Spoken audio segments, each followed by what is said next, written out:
On today's show, the Dallas Mavericks lose again when they have a talent advantage without Luka against the Pelicans team that sat a bunch of guys. What happened? Why did it happen? And will it happen again? We'll talk about that and more on today's Locked On Mavs. I'm Luka Doncic, and this is Locked On Mavericks podcast. The Dallas Mavericks are NBA champions. Bang! Bang! It's good! And the Mavericks have won the game! If you don't believe, you shouldn't be here.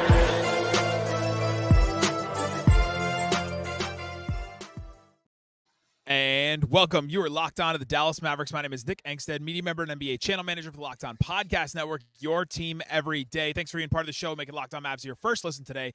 The best way you can help us grow the show is to listen every day, leave a 5-star review, like the video, comment anything below. Let me know in the comment section. Give me one reason the Mavs lost this game to the Pelicans. Just one. Give me one. Don't go on a whole thing. Don't leave me like a chapter-long rant. Just give me one thing. Let me know in the comment section. Today's episode is brought to you by FanDuel. Make every moment more. Right now, new customers get $150 in bonus bets guaranteed when you place a $5 bet. Visit FanDuel.com/LockedOn to get started. And joining me, as always, after games like these, the post-game prodigy. What you got for me? Slightly biased. I'm just going to be mute the rest of the podcast. I'm just not even going to talk. There's a point where you feel frustration about something or anxiety about something, or as a human, you get to a point where it's so bad that you just laugh through it. Have you ever hit a point like that? Where no, because there wasn't a lot of laughing. All you can just do is just like, you know what? This is hilarious how bad this is. And that's what that loss was. You have the fun graphics up, in case you didn't know.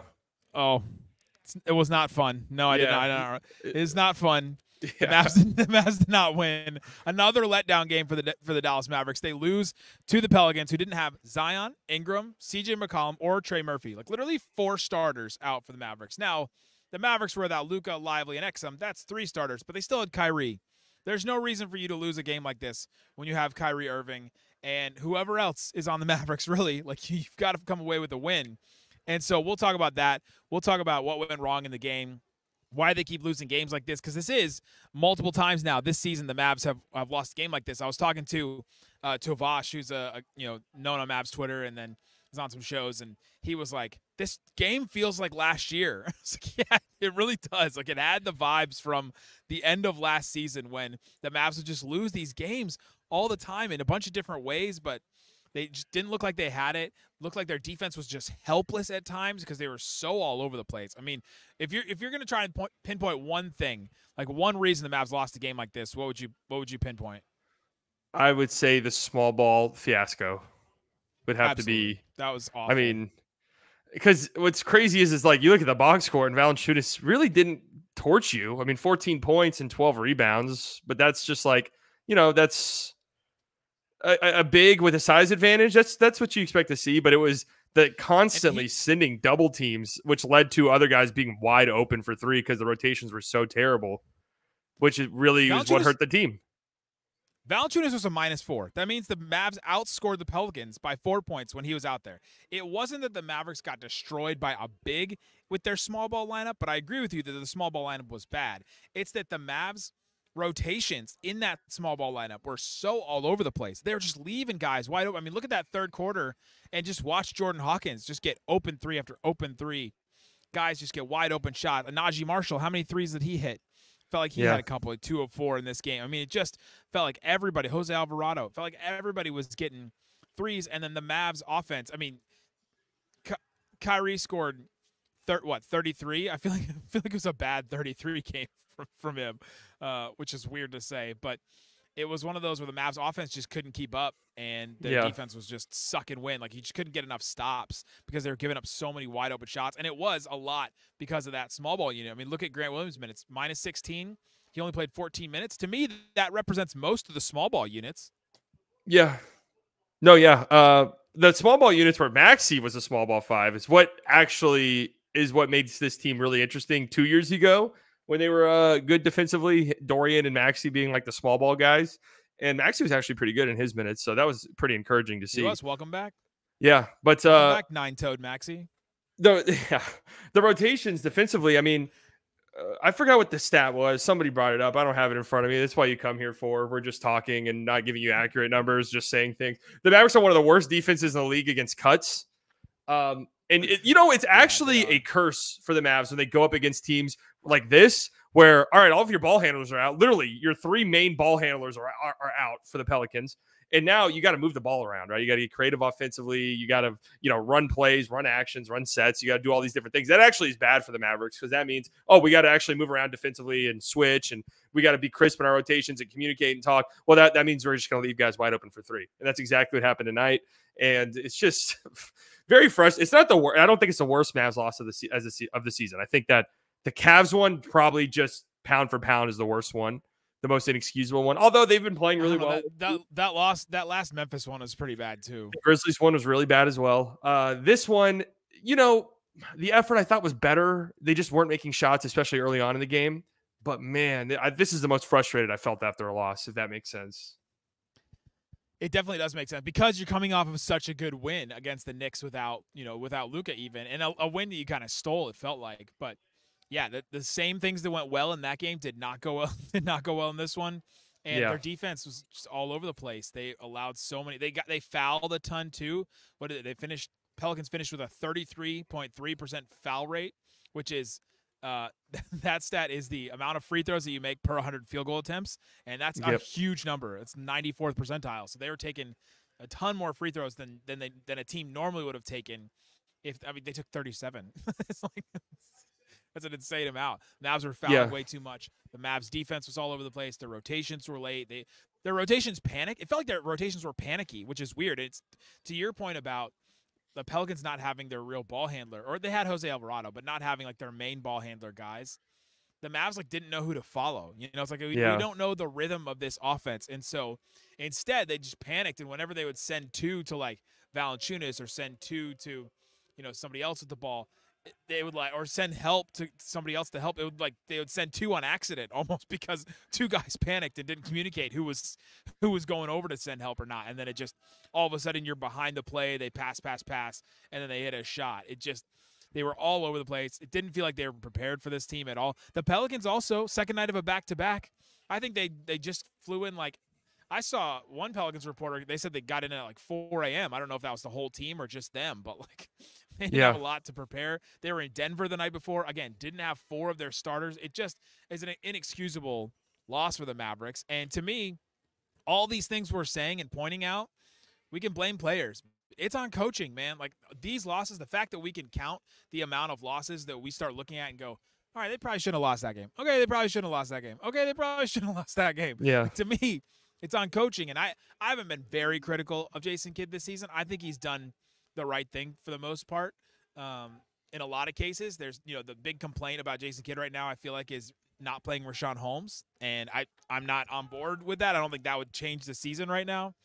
But I thought that the small ball thing was a mistake. I thought that this team came out and didn't look ready, which we keep bringing up. Who motivates this team? Who steps up? And if the coaching staff is at least Jason Kidd, doesn't believe that he can pump them up at all, right? I know you like the point that if the coach has to do that, then aren't you screwed if your coach has to pump you? But if he can't do it ever for any game like this, then I mean you're missing a pitch, right? You're a pitcher with only 2 pitches. Yeah, no, but for me, it's the Grizzlies one was organizationally what's going on here because you came out so sluggish out of the gates. How do we keep allowing that? This one. You were just missing shots in the first quarter of the game. I thought you were getting decent looks. Yeah. You just weren't hitting them. And there was some stuff defensively that was really bad. Yeah, they were getting killed by back cuts. But and that's another thing coaching too is it's okay, we've seen you be good defenses at times. What's the deal? Do we not communicate on defense at all? Is it just hey guys, run whatever you think might work, just do it and don't tell your teammates. Don't let them know what cut's happening. Don't tell them you're switching. Don't communicate. Just we're gonna grow so tight as a unit over time. I'm not gonna call any timeouts. You guys are gonna have all the time in the world to gel and figure it out. Oh, don't bring up timeouts now. We're just going to know. It's just gonna be on a string. We're gonna be the all-time great defenses, except that's just not who they are at all. It's just I'll give them one thing. They've had to throw a bunch of different lineups out there. Yes, that definitely affects things. Like, they haven't had a lot of cohesion in some of these, and Kid is still trying stuff, still experimenting. Those small ball units tonight, I don't think I've played very often because the small ball units usually play with Luka.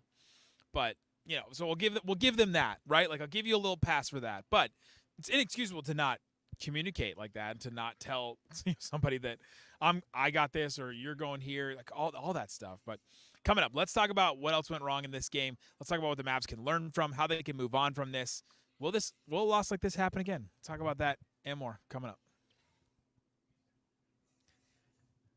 Today's episode brought to you by FanDuel. FanDuel Sportsbook has all kinds of odds and lines. Go check it out. And right now, new customers get $150 in bonus bets when you place a $5 bet. Go check it out. They have all kinds of things. The Parlay Hub is great if you want to try a bunch of different things, but you don't want to build your own parlay. The Cowboys right now are 7-point favorites against the Packers. Slightly, you feeling okay about that with your Cowboys 7-point favorite? They can't hurt me anymore. The Mavericks can hurt me. The Cowboys cannot hurt me anymore. It was 7.5. It's back down. It's back to 7 now. Everyone's bet on the Packers. You can get in on the Cowboys stuff. There's all kinds of different things. Again, there's tons of parlays and stuff like that. Again, check it out, FanDuel.com. And if you go to FanDuel.com/LockedOn, place a $5 bet, you get $150 in bonus bets. Go check it out. We them boys. FanDuel.com/LockedOn.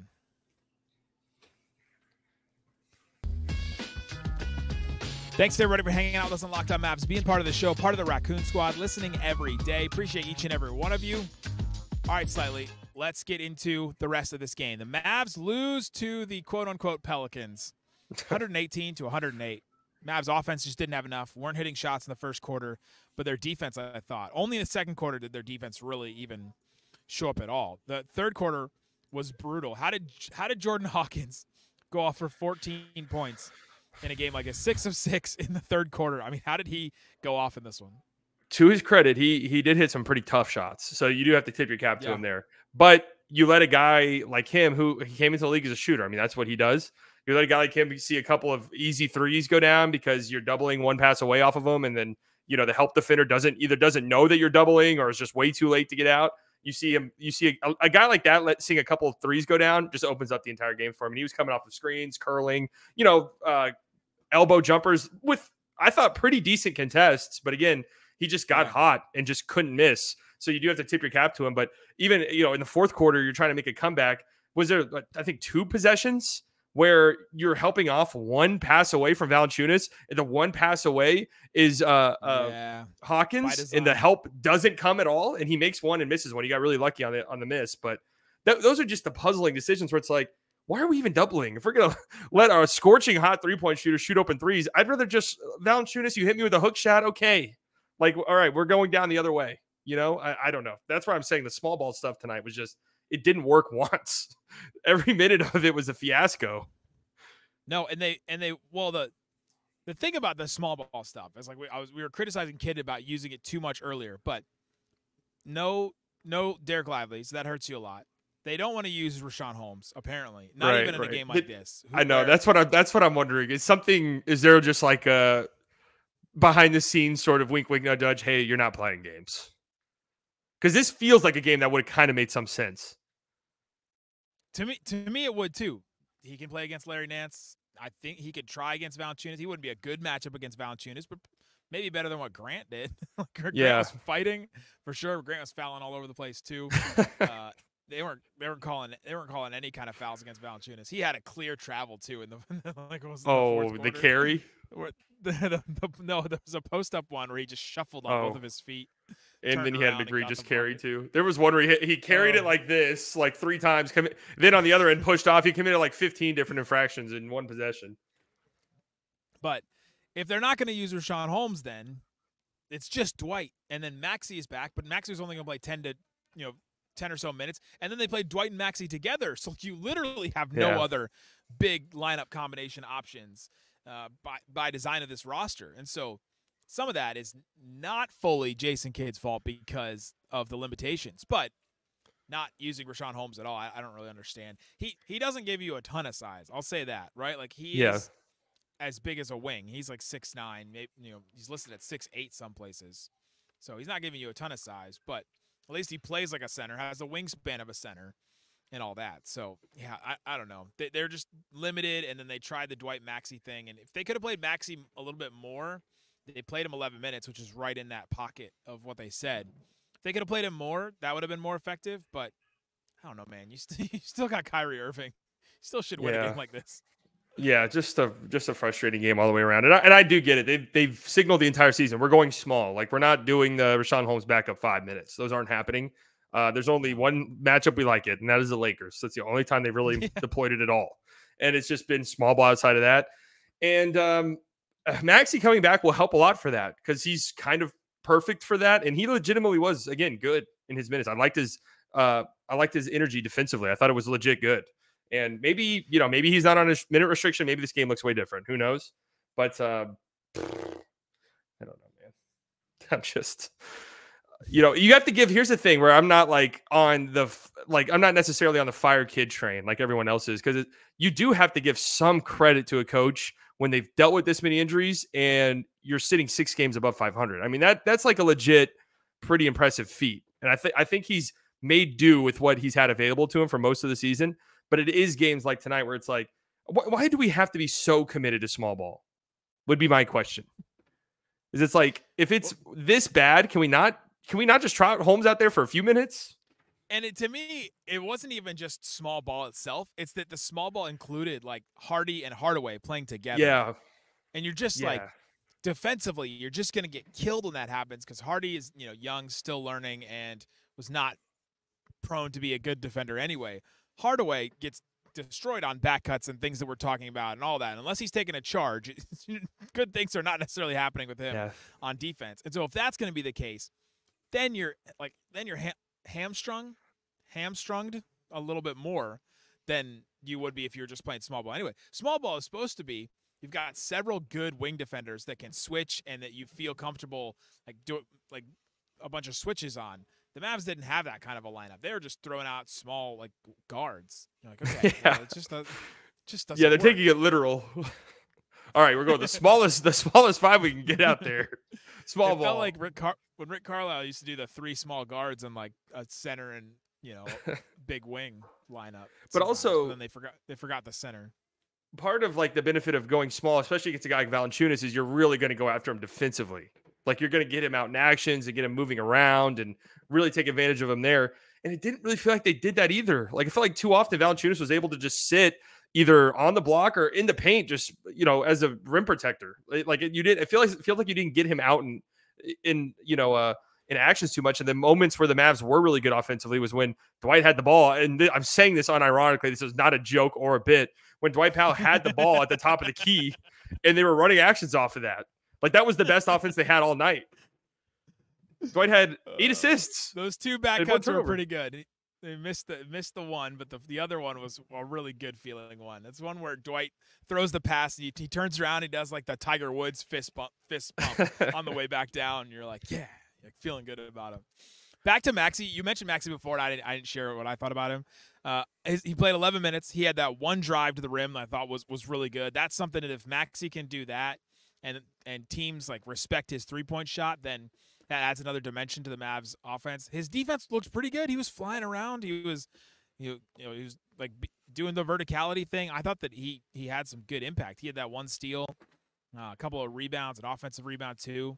That I thought he looked good. And you're like, all right, if you get that kind of a Maxey, then it really helps you where Grant Williams has not stepped up where you would hope, right? Grant Williams hasn't stepped up into that role. And if Maxey can come in and then do that, then that's ideal for sure. And it helps give you more size because he can play with Dwight, right? The other 3 Mavs centers you can't play them together, but you can play Maxey with any of the other 3, really.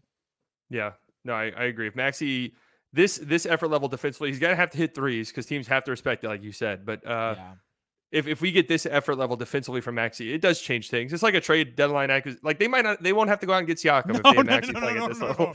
I'm not letting you say it. I'm not letting you say it.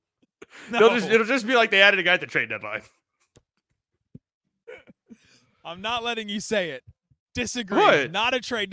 It's not like adding somebody at the trade deadline. You get Maxey at the trade deadline. Omax called up from the G League. 2 trades.